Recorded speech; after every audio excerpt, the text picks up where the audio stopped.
Hello అండి, hi, welcome to Jayalamma Telugu vlogs. అందరూ ఎలా ఉన్నారండి? నేనైతే చాలా బాగున్నాను. మీరు కూడా బాగున్నారని అనుకుంటున్నాను. బాగుండాలని చెప్పి కోరుకుంటున్నాను. ఇదైతే నా మార్నింగ్ రొటీన్ అండి. అంటే నేను స్కూల్కి వెళ్లే ముందు, మార్నింగ్ నుంచి స్కూల్కి వెళ్లే ముందు నేను చేసుకున్న పనులు ఈ వీడియోలో అయితే షేర్ చేస్తాను. మీకు నచ్చితే కనుక, చూడాలి అనిపిస్తే కనుక వీడియోని కంటిన్యూ చేయండి. నచ్చితే కంటెంట్ ఉంది, బాగుంది, ఇలా వీడియోస్ చేయొచ్చు అనుకుంటే కనుక ప్లీజ్ షేర్ చేయండి, లైక్ చేయండి, అలాగే సబ్స్క్రైబ్ చేయండి. మీరు ఇవన్నీ చేసినా చేయకపోయినా ఫస్ట్ అయితే కామెంట్ చేయండి ఫ్రెండ్స్. నాకు కామెంట్స్ చూడాలని చెప్పి అనిపిస్తుంది. ఫస్ట్ వీడియో చేసినప్పుడు ఒక మేడం కామెంట్ చేశారు, నాకు చాలా హ్యాపీ అనిపించింది. థ్యాంక్ యూ అండి, thank you for your comment. ఇది వచ్చేసి ఎలా చెప్పాలి, అసలు ముందు డే అనమాట, ఈవినింగ్. దీనికన్నా ఈ వీడియో తీయడానికి ముందు రోజు ఈవినింగ్ అనమాట. నేను స్కూల్ నుంచి ఇంటికి వచ్చేసరికి ఓకే, అంతా వెదర్ అంతా బాగానే ఉంది. త్వరగా పని చేసుకొని 10:30 కల్లా పనులన్నీ ముగించేసుకుందాం అనుకున్నాను. నేను వచ్చి నా లంచ్ బ్యాగ్ అక్కడ పెట్టి నేను ఫ్రెష్ అప్ అయి ఆ గిన్నెలు తోమి వంట చేద్దామని చెప్పి వెళ్ళేసరికి కరెంటు పోయిందండి. అసలు సడన్ గా పెద్ద పెద్ద ఉరుములు, మెరుపులు, విపరీతమైన గాలి, వర్షం. ఎంత అంటే నేను తోమేసిన అంటులు బయట నుంచి లోపల తెచ్చేంత టైం కూడా నాకు ఇవ్వలేదండి. అంత పెద్ద గాలి, వర్షం, అసలు చాలా భయం వేసింది అనమాట. ఇంకా పోతే పోయినా అని చెప్పి నేను బయటే వదిలేసాను, తలుపులన్నీ వేసేసుకున్నాను. అంత భయం వేసింది, అంత పెద్ద గాలి వచ్చింది అనమాట. ఇంకా ఇదైతే ఇంకా మార్నింగే కాస్త ఎర్లీగా లేచి అన్ని పనులు చేసుకోవచ్చులే అని అక్కడ వదిలేసి తినేసి పడుకున్నాం అంతే. ఇంకా నైట్ నేను చేసిన పని అదొక్కటే అనమాట. ఇంకా మార్నింగ్ లేచేసరికి చూసారు కదా ఎలా ఉందో. ఇప్పుడు అదంతా క్లీన్ చేయాలి. తోమిన అంటులు, తోమాల్సిన అంటులు మొత్తం క్లీన్ చేయాలి ఇప్పుడు. ఇంకా ఫస్ట్ లేవగానే బ్రష్ చేసి వచ్చి బియ్యం కడిగి పెట్టేశానండి.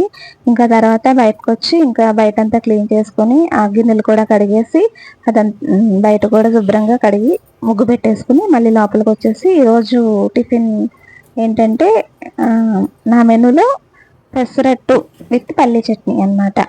అయితే పెసలు, మినపప్పు, కొద్దిగా బియ్యం, అలాగే సగ్గుబియ్యం, సమ్మర్ కదండి, సగ్గుబియ్యం కూడా యాడ్ చేశాను కొంచెం, ఒక 2 స్పూన్స్ అనమాట.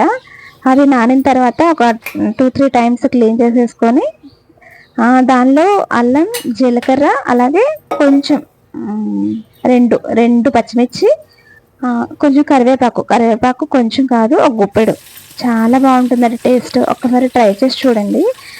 అవన్నీ వేసి ఇంకా గ్రైండ్ చేసి పక్కన పెట్టుకున్నాను. కొద్దిగా ఫెర్మెంట్ అవుతుంది కదా, అందుకని చెప్పి ఇంక ఈలోపు చట్నీ కూడా రెడీ చేసేసుకుంటున్నాను. నేనైతే అన్నం వంచుతానండి, అత్తేసరి వేయను, గంజి వార్చేస్తాను.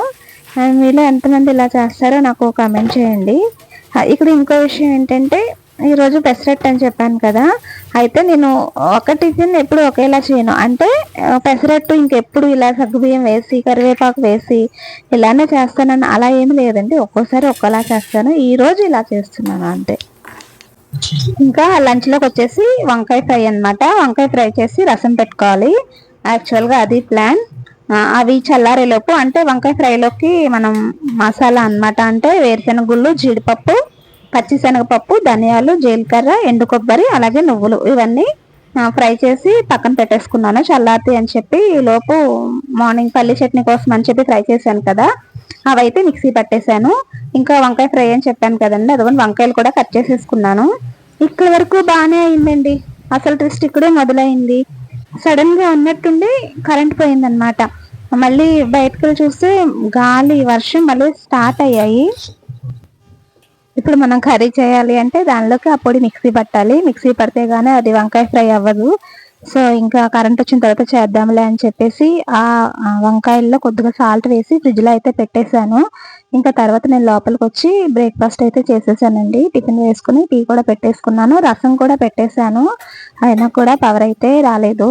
ఇంకా మనకి టైం అయిపోతుంది కదా అని చెప్పేసి నేను ఫ్రెష్ అప్ అయితే వచ్చేసాను. రెడీ అయ్యి వచ్చిన తర్వాత కూడా పవర్ అయితే రాలేదు. ఇంకా సరే, ఇంకా ఫ్రై కాకుండా నార్మల్గా వంకాయ టమాటా కర్రీ చేస్తాం కదా, అల్లం వెల్లుల్లి పేస్ట్ వేసి అలా చేసేద్దామని చెప్పి ఆనియన్, టమాటో కట్ చేసేసి తాలింపు కూడా వేసేసానండి. ఫ్రైలో అయితే నేను ఆనియన్, టమాటా అలా ఏమి వేయను. ఇంకా నేను ఆనియన్, టమాటా తాలింపులో వేసిన తర్వాత అప్పుడు కరెంట్ వచ్చిందండి. ఇప్పుడు మళ్ళీ ఈ పొడి వేస్ట్ అయిపోతుంది అని చెప్పేసి దాన్ని మిక్సీ పట్టి, గుత్తి వంకాయ కర్రీ కూడా చేస్తారు కదా, సరే అలా ఉంటుందేమో ట్రై చేద్దామని చెప్పి అది కూడా మిక్సీ పట్టి దానిలో వేసేసాను. నిజం చెప్తున్నానండి, నేను చేసే పొడి మసాలా కర్రీ కన్నా ఇలా చాలా టేస్టీగా అనిపించింది. బాగుంది. ఒకసారి మీరు కూడా ట్రై చేయండి. ఇంతేనండి, ఇంకా నేను ఈ కర్రీ కూడా చేసేసుకొని ఇంకా నా లంచ్ ప్యాక్ చేసేసుకొని స్కూల్కి అయితే వెళ్ళాను. ఇంకా ఇప్పుడు టైం అయితే 8:30 అవుతుందండి. ఇంకా స్కూల్కి వెళ్ళిపోయాను. మీకు కనుక ఈ వీడియో నచ్చితే please like, share, subscribe and do comment. Thank you for watching.